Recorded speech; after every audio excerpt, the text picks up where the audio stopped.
listener production. Hey, Benzion Siebert here with The Briefing. If you're one of the almost 500,000 Australians who has a HECS debt, chances are your debt grew a lot last year. The increase in fees came thanks to the federal government's indexation scheme and meant that sometimes the extra money you were expected to pay outweighed the money you actually paid by a lot. So, for example, if you did a basic arts degree, you would have paid back $2,000 last year. But when the indexation kicked in, you actually owed an extra $2,500, leaving you $500 worse off. It's been one of the many hits to the hip pocket of Australians in the last year, and we've spoken about it on The Briefing. We've got a housing crisis, we've got a cost of living crisis, and a climate crisis. Facing a HECS debt crisis as well has been a bit too much for some to bear. But Dr. Monique Ryan, an independent MP for the Victorian seat of Kooyong, wants the government to take a look at this again. She's launched a petition calling on Education Minister Jason Clare to change the way HECS debts are indexed, and it's already received a significant number of signatures. But will it make any difference? Dr. Monique Ryan joined Sasha Barbagat to explain why this is so important and what she thinks the government should do. Dr. Ryan, thanks so much for joining us on The Briefing today. How many Aussies are currently paying off a HECS debt and would have been hit with last year's indexation hike? At the moment, about 2.9 million Australians have a HECS debt, so it's quite a significant proportion of the population. And some people carry those debts well into their 30s and 40s, even beyond. Then we've got the question, obviously, of people who go back to tertiary education in their later life. So it's a really significant number of people who are dealing with what is an ongoing drag on them financially and personally. Look, last year's indexation hike was 7.1%. Can you explain to us how that figure is actually calculated, and is there a chance that it could be as high this year? Yeah, so it is a little bit confusing how HECS debts are calculated and how the government manages them. But essentially, once a year after the 1st of July, the government uses the Consumer Price Index to basically put an interest payment on top of people's existing HECS loans.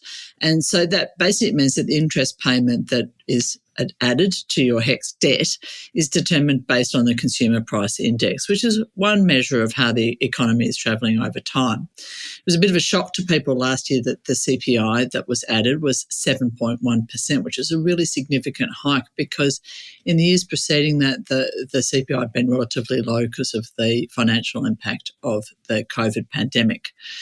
So it was a really, really significant hike last year, and someone with an average sort of HECS debt of about $60,000 ended up paying $1,700 more in interest than previously was. Their debt increased by $1,700, so a pretty significant impost there. There are other ways that the government could do it and could be more fair, and that's what I've been talking to them about, and other members of the crossbench have been talking to them about for a year now, saying there are other measures that you could use which wouldn't be so significant. One of the things we've suggested is that you could just use the lower of the Consumer Price Index as opposed to the increase in wages over a financial year. Or what might be even more fair is just to use the RBA cash rate, which essentially reflects probably most closely the actual interest that the government is paying on the HECS debt that it's carrying. And if they'd done that last year, it would have been 2.7%, so much, much lower than what they slugged people with HECS debts, which was a 7.1% increase. What about this year's? How's it looking? I know we don't know exactly yet, but given that inflation has started to slightly ease, can we expect indexation on HECS debts to be lower? We can expect that this year the indexation on HECS debts will be lower. It won't be back to where it was during COVID, but it will be lower than the 7.1%. But I guess at the end of the day, the issue is that people's debts are continuing to increase at a rate beyond what they can pay back. And I think there's a particular concern where it's sort of disproportionately unfair, which is, for example, those people who have to take time out of paying their debts or time out from the workforce. For example, women who are on maternity leave, who, while they're on that leave, will see their debt increase over time to an extent greater than anything that they could anticipate that they could make from investments or off their savings or in other ways. So that they're getting further and further behind as time goes on. That just doesn't seem fair. Talk us through the changes that you're putting forward that you would like to see happen to the system as it stands. Well, there's a number of changes that I think that we need to the HECS system. The one which is the most paramount, which I'm talking to the Education Minister about today and which I've put this petition up about, is just changing the means of indexation to take it away from CPI being exclusively on the basis of the consumer price index, and basically saying that it should be either whichever is lower of the CPI and the wage increases. So that's a pretty simple sort of measure. It would be very easy to do. The government could do that in the forthcoming budget. But I think there's more that needs to be done. There's other aspects of HECS which are not fair. One example is that HECS debts are included when you're trying to get a home loan. And that has a really negative impact on a lot of young people and their ability to secure their first home loan and their ability to get into the housing market.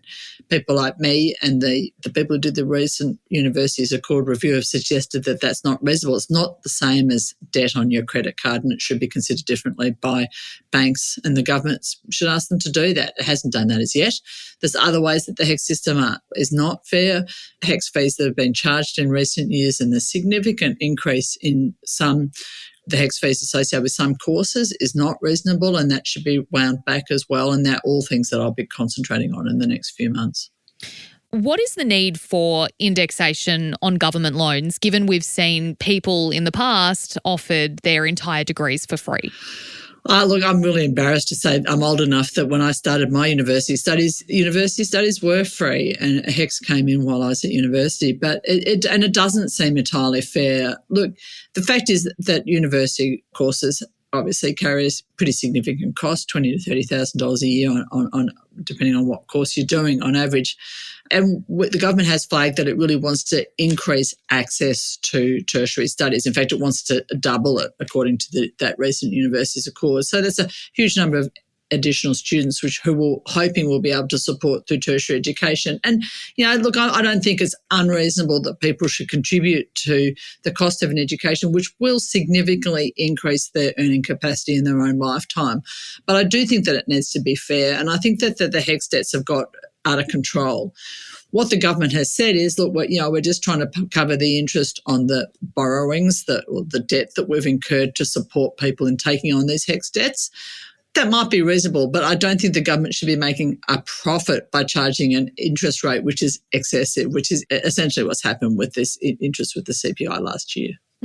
Has there been any evidence in the last couple of years amidst the cost of living crisis and seeing these indexation amounts on HECS debts, have we seen evidence that people are maybe reconsidering going to uni because of the cost associated as you're paying it off over your career? That's a really good point, and I think it's an important point.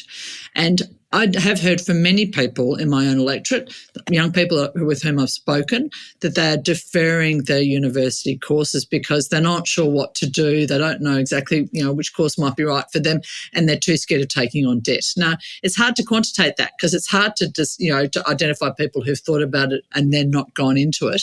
We do know that non-completion rates are not great at the moment. That a lot of young people who are starting courses are not finishing them, but it seems clear that there are also people who are deciding not to start tertiary education because they're scared of the debts they're going to incur, and that is the last thing that we should be putting those young people through. It's not good for them, but it's also not good for us. We need those psychologists, psychiatrists. We need nurses. We need people to undertake university studies. We need them in our economy. Look, tell us about your petition, where people can sign it, what you're encouraging people to think about as they go to include their name on this petition, and who will you be taking it to present your case? So the petition was put up at the end of last week, and we put it up on change.org because that was the quickest way to do it. And it was in response to a Masters of Physiotherapy student from UTS who'd written to me and said, look, she'd seen some stuff I'd done on the social media and really felt strongly about it. And she was basically put it around her course, Master of Physio at UTS, and pretty much everyone from the 2 years of that course had signed it. And I thought, well, gee, that's incredibly powerful. So we decided to do the same and to give people an opportunity to feed back to the government about how they feel about HECS at the moment. So we put up this petition at the end of last week, and we've already got 80,000 signatures, which This is an extraordinary response. It's just people saying that they feel strongly about this and they think we should take action on it. So I will be taking it to the Education Minister this morning. I'll be doing that with Zoe Daniel, one of the other crossbenchers who's also been advocating strongly on this issue. And we'll be saying to Jason Clare, the Education Minister, that Australians really want him to take action on this. We need him to. And the people who sign that are not just students, it's parents. It's people who work with students who understand the stress that they're under.